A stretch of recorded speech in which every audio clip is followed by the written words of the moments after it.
Hello，大家好，欢迎回到我的频道，我是杰米。今天我们来讲的是 Doxa 的 Sub 750T 的2025年的新款。那这一次全新升级的这个 Sub 750系列呢，这一次改版可以说是大块头，也能够变优雅的一个标准的典范。那原本 Sub 750它是以厚重闻名，厚度接近14mm，但是让不少人就是望而却步。但新的版本里面，他们把整个厚度削缺到只剩下11.95，依旧搭配着45和47的表耳到表耳，整只表存在着依然是那一份霸气，却又少了过去的那种压迫感。这一次还是维持了750米的防水的专业规格，并且搭载 Sedita SW300 的自动机芯，提供56小时以及4赫兹的高振频，非常非常的实用。而且呢，它不光只是那个外表大块头，骨架却很精实，而是整个的设计不再像以前那样子的，给人感觉像带一个石头。手腕的受力更平均，佩戴感的舒适可以给到很高的分数。依然是 Doxa 辨识度极高的那个 Cushion Case 整形壳，那整个巨大的单向旋转圈，熟悉的这个无减压刻度，视觉上跟手感上都给的非常的到位。而且颜色一次给了你8种：橙色、黑色、银灰、蓝色、黄色、松石绿、白色、深绿色，任你挑选。有米珠链带或者是 FKM 的胶带，它可以一共拼凑成16种可能性。好吧，我们还是先把频道的仪式感走好。欢迎来到烂熟人的频道，我是设计师吉米。如果你们刚好滑了进来，拜托帮我按个赞、订阅、开启小铃铛，然后，待会如果有广告跳出来的话，帮吉米多看10秒钟。你们的一个小动作可以给我和小编很大的鼓励，在这边跟你们说声谢谢。来抱一个，准备好了吗？那我们开始吧。OK，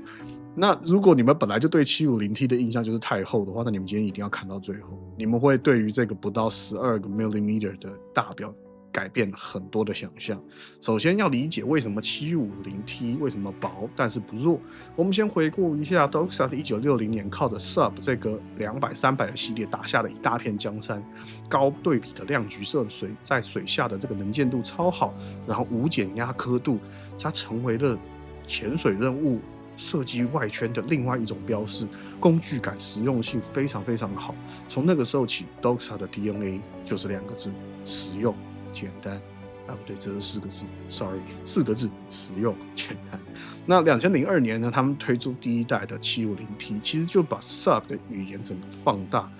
，1到44.7的尺寸，然后来到了14mm 的厚度。它是非常硬核，那硬核的是什么呢？就是可能会卡袖口，重量感增强，手腕小的人很容易投降，这也就导致了为什么它是真的大表派人的爱，但很难跨出去变成全民款的那一个门槛。时间我们切到最近的2、3年，市场一直在鼓吹小巧这件事情，37、39。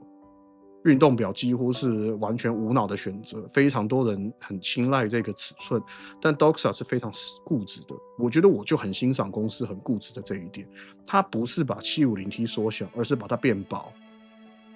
在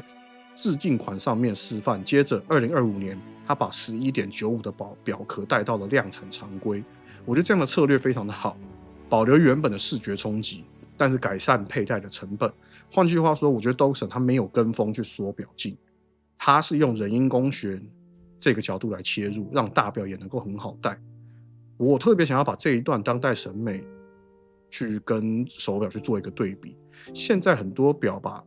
表壳做得很薄没有错，但是一薄它的结构性就变差，规格就下降，防水就退步，最后变成了一只日常的漂亮表。Doxa 则是反过来，依旧是45mm，依旧是750公尺深的潜水，然后它只是把厚度削掉了关键的2个 millimeter， 让你感觉想戴的久会变成一种可能性。这就是我说的，不是光把数据做漂亮，而是把佩戴体验做得更扎实。OK， 大但是要好戴，比小盲目的小一昧的追求尺寸小更有意义。OK，Doxa 的整个 Cushion Case 这种整形鲍鱼型的表壳是它辨识度的核心。那这一种几乎会在整个视觉上把金属往外推，让整个视觉看起来更满的设计。我们常常都会说这叫做视觉放大，因为这个关键在于厚度的视觉重心被往下拉。以前14mm 的厚度，重心偏高，那表盖又是鼓的，手腕上方的空气就会很多，就会感觉整个表是飘在皮肤上面。那现在整个 lug to lug 被降低到47mm， 再加上厚度整个大幅缩水到12以内，我觉得它的压迫感就少了很多。那外圈依然是那个专业的单向潜水圈，减压刻度、整个直觉、可读性、操控感都非常的利落，整个短期表圈的阻尼感也很沉稳，不是那种轻飘飘的，而是有清脆段落感的那种咔嗒声。整个镜面在蓝宝石里面又做了反射处理，这个跟它的整个的手表的外形也非常的搭配。那面盘呢，则是 Doxa 的一个舞台，这一次8个颜色全部通通都有，除了很标准的这个橙色，然后呢也有这种 Shark Hunter 的黑，然后 Ceramber 的这种银灰色，然后加勒比海蓝，然后 Diver Star 的黄，然后这个 Aquamarine 松石绿，还有好多个颜色，我就不一一讲出来。总之你们可以看图片就可以看得到。OK， 那我必须要说表带是他们家的一个经典了，就是说，但它不是只是说靠情怀，它的米珠链带 Beads of Rice 呢，它可以因为它一颗一颗小小的这种米的大小，让整个手腕的贴合度更高，重量分布的更均匀。那对于大表壳来讲，这会是特别重要，因为你之前说你通常不会选橡胶，会选钢链带，是因为钢链带可以把整个表壳的配重分配得更平均。这个立足点我完全懂，但是对于壳更薄、背盖更平 ，FKM 的胶带也变得更讨喜、更贴合回弹，夏天不粘手、不粘你的皮肤。那我觉得这两个系统都佩戴了折叠扣，加上潜水延伸的快调。even 就算你穿厚外套或潜水衣，一拉就上，这就是工具逻辑的一个到位。那比例跟衣着，我觉得现代的这个 750T 可以发现，45放在袖口下仍然还是偏大，但是因为它比较薄、比较平，所以你会发现它不会那么凸、那么的显眼。搭配 T 恤或衬衫时，其实这种 Aquamarine 的颜色、松石绿的颜色或者 White Pearl 的这些颜色，亮但是不突不俗的，不会让人觉得俗气的颜色，更像是一个高饱和的点睛之作。所以你说我为什么会特别挑这两个颜色？其实是我自己蛮喜欢这两个颜色搭配起来，就是比如说那个 Aquamarine 这个就配起来就是配橡胶带，我觉得非常好看。那比如说白色的这种珍珠背的这种面盘搭配米珠带，我觉得很好看。OK， 我觉得这个就是你们大家可以自己去搭配看看，因为它这个其实 Doxa 的选择是还蛮活泼的。那讲到机芯 ，Sellita SW300 这个机芯大家一定都很熟，因为它的定位就是 ETA 的2892。OK， 那是28800每小时的正频，非常滑顺的这个秒针，然后抗外力的干扰也非常到位，56小时也够你在周末脱下来不动它，星期一带上手继续，不用去调整时间。停秒、手上链、快调日期，那日常的操作也很直觉。那维修 Sellita 系统的这个网络非常成熟，所以基本上到哪里都可以维修。我觉得对于要长期佩戴的工具表的人来讲是一个加分。结构面的部分，我觉得750它这个不是一个数据的一个口号，它真的是靠这个壳底的密封、表冠锁紧、镜面厚度、垫圈材质的加总才能够到这个深度。那你问我说它会不会变薄之后，这个抗变形的力量变弱，它的形变抗性变差，垫圈会不会更严苛？我觉得这个是我们对品牌提出的合理的问题，因为老实讲 Doxa 官方并没有公开它的材料力学的整个循环的详细报告，比如垫圈材质适不适合采用的这个FKM 的高等的等高耐候配方去做测试。那比如说它在于一定的1.5到2倍的这个额定压力之下的安全系数，是不是真的整个抗弯曲的效能是好的？我觉得身为工具表的爱好者，我也希望未来能够看到更多的透明的测试跟文件档案，符合规定的说明。但是这种工程的逻辑推演要在12个 millimeter 要维持750米，我觉得壳体几乎要把整个应力的路径做得非常的好。那这边我们没有要讨论什么物理力学这些东西，我觉得基本上我们还是回到一句话，就是说，我没有办法去说帮这个 Doxa 来做保证。那当然，他们说他们经过了750米的测试，我觉得以现在的技术来讲，的确也不是什么非常难的事情。但是我觉得这只表整体给我的信心感是来自于稳定度，还有它整个的这种细密的设计。那很厚实，却又不会到过于臃肿，而且它在同样规格的情况下又缩了2个 millimeter。我觉得这几点是让我觉得这个表还不错的地方。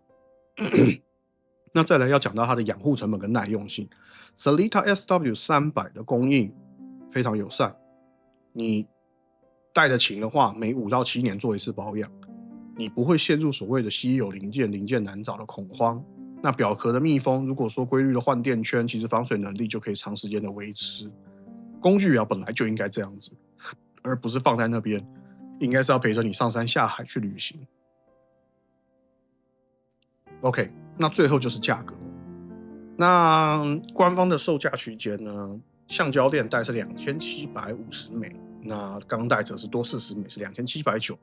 我觉得这个价位，专业规格、瑞士制造、经典品牌，